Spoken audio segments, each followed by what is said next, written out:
अभी नतीजे आ रहे थे, खींच बढ़ती जा रही थी।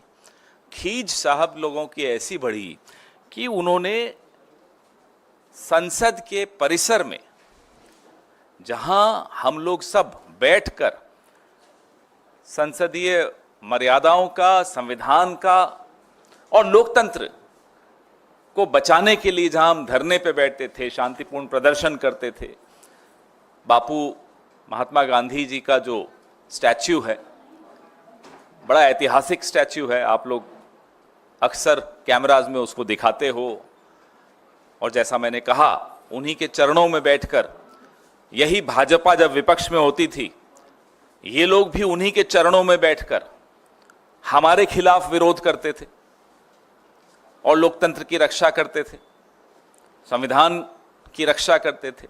हम विपक्ष में आए, हम भी वही कर रहे थे। लेकिन ये एक अनोखे प्राणी हैं। वो बड़े बुजुर्ग कहते हैं ना, जो कोई व्यक्ति अगर बुराई का प्रतीक बन जाता है तो वो एक अंगारे के माफिक हो जाता है। जलता है तो हाथ जला देता है और बुझता है तो हाथ काले कर जाता है। तो ये बुझते बुझते भी हाथ काले करते जो जा रहे हैं। महात्मा गांधी का स्टैच्यू, आपको तस्वीरें दिख रही हैं, वीर शिरोमणि शिवाजी महाराज, छत्रपति शिवाजी महाराज का स्टैच्यू, बाबा साहब डॉक्टर अंबेडकर का स्टैच्यू, ये तमाम स्टैच्यू वहां से हटा दिए गए। पीड़ा किस बात की है, खींच किस बात की है? पीड़ा इस बात की है कि ये जो one nation one reincarnation, one nation one god जो बनना चाह रहे थे, एक देश एक भगवान खुद जो बनना चाह रहे थे, उन्होंने कहा बीच चुनाव के कि महात्मा गांधी को तो कोई जानता ही नहीं था जब तक पिक्चर नहीं आई। लोगों ने जवाब दिया, 4 जून को करारा जवाब दिया। अब खींच निकालने के लिए उन्होंने महात्मा गांधी का स्टैच्यू वहां से उखाड़ दिया और धकेल दिया कहीं पीछे जाकर। संविधान की पूरी लड़ाई राहुल गांधी, मल्लिकार्जुन खड़गे साहब, हमारे तमाम नेता, प्रियंका जी, पूरे चुनाव प्रचार के दौरान उन्होंने प्रचार से भी ज्यादा संविधान को बचाने की मुहिम छेड़ दी थी, क्योंकि संविधान पे जो खतरे के बादल मंडरा रहे थे वहीं 7 लोक कल्याण मार्ग से ही निकल कर आ रहे थे। तो बाबा साहब अंबेडकर के खिलाफ भी खींच निकाल दी, उनका स्टैच्यू भी यहां से उखाड़ दिया, पीछे धकेल दिया। महाराष्ट्र के नतीजे आपके सामने हैं, करारा जवाब महाराष्ट्र के लोगों ने भी दिया। तो महाराष्ट्र के लोगों से बदला लेना के लिए उन्होंने क्या कदम उठाया कि छत्रपति शिवाजी महाराज का स्टैच्यू भी यहां से उखाड़ दिया और पीछे धकेल दिया। अयोध्या में क्या हुआ? 50-50 कोस दूर एक भी सीट नहीं जीत पाए। ना केवल अयोध्या, अगल बगल की तमाम सीटों पर करारा जवाब मिला। आप सुबह से शाम तक देखिए कैसे गालियां दे रहे हैं ये अयोध्या वासियों को, राम भक्तों को। तो ये खींच निकालना, अपने आप को इन तमाम महापुरुषों से ऊपर मान लेना, अपने आप को भगवान से ऊपर मान लेना, अभी भी ऐंठ गई है। तो भी देखिए आप, आज का भाषण थोड़ा बहुत मेरे कानों में भी पड़ा,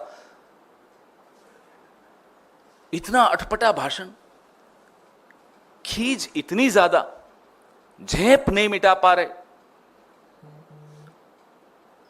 अब वो एनडीए का फुल फॉर्म मालूम है आपको? नायडू डिपेंडेंट अलायंस या नीतीश डिपेंडेंट अलायंस। पिछले 10 साल में कितनी बार एनडीए का नाम लिया, कभी आपने सुना? गिनो। चलो आज मैं आप सबको होमवर्क देता हूं, मैं अपने आप को भी होमवर्क देता हूं। जितना पिछले 10 साल में एनडीए का नाम नहीं लिया, आज कितने घंटे का भाषण था? 1 घंटे का, तो उससे कम तो बोलते नहीं। 1 घंटे में कितनी बार नाम ले लिया एनडीए का? 1.5 घंटा चलिए, आपने होमवर्क करना शुरू कर दिया। 1.5 घंटे के भाषण में एनडीए का नाम कितना ज्यादा लिया गया। पहले था एक अकेला सब पर भारी, मोदी की गारंटी, अब बीजेपी की भी गारंटी नहीं, अब एनडीए की गारंटी आ गई। वैसे एनडीए वाले जो दोनों हमारे साथी हैं ये भी जानते हैं इस आदमी की गारंटी पे कोई भरोसा नहीं करता, वो लोग भी नहीं करते। दुख इस बात का है कि आपकी जो खींच है हमसे निकालिए, निकालते रहते हैं, पिछले 10 साल से निकाल रहे हैं, राहुल गांधी से आप निकालते रहते हैं, निकालिए, हम मुकाबला करेंगे आपका। आपकी खींच तो आप नेहरू जी से निकालते रहते हैं, उसके लिए मुकाबला करने की जरूरत ही नहीं है। नेहरू जी का कद इतना बड़ा है कि आप अटल जी के पांव की धूल के बराबर नहीं, आप नेहरू जी का मुकाबला करने चले। तो आप अपनी खींच छत्रपति शिवाजी महाराज से निकालने की कुछ चेष्टा क्यों कर रहे हैं? डॉक्टर बाबा साहब भीमराव अंबेडकर जी से आप अपनी खींच क्यों निकाल रहे हैं? उनकी क्या गलती थी? यही कि वो एक बहुत ही बढ़िया, बहुत ही उम्दा संविधान के शिल्पकार थे जिससे मेरे और आपके हकों की रक्षा होती है। आप क्यों महात्मा गांधी के इतने खिलाफ हैं? ठीक है, आपके वैचारिक पूर्वजों ने जो किया वो किया।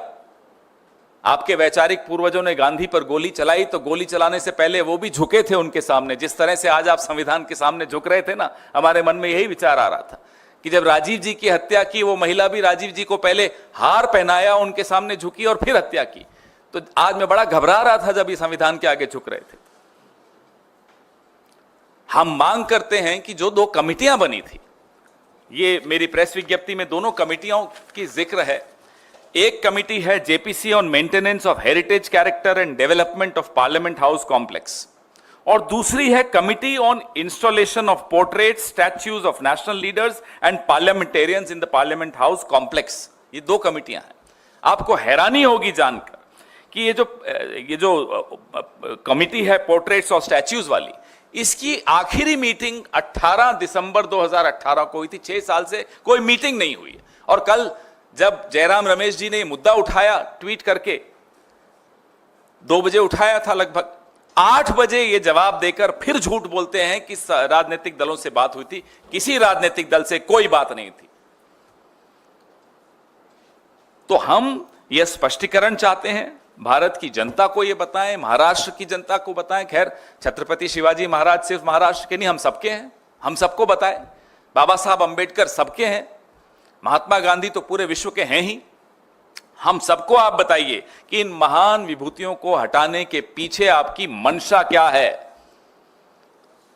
क्या चाहते हैं आप कि हम इन लोगों की चरणों में बैठकर आपका विरोध नहीं कर सकें? हम करेंगे। हम जहां बैठ जाएं, माटी उन्हीं की है। ये लोकतंत्र की रक्षा करेंगे, आपको हम जवाबदेह बनाएंगे, और संसद के भीतर और संसद के बाहर आपको इन तमाम सवालों के जवाब जनता को देने पड़ेंगे।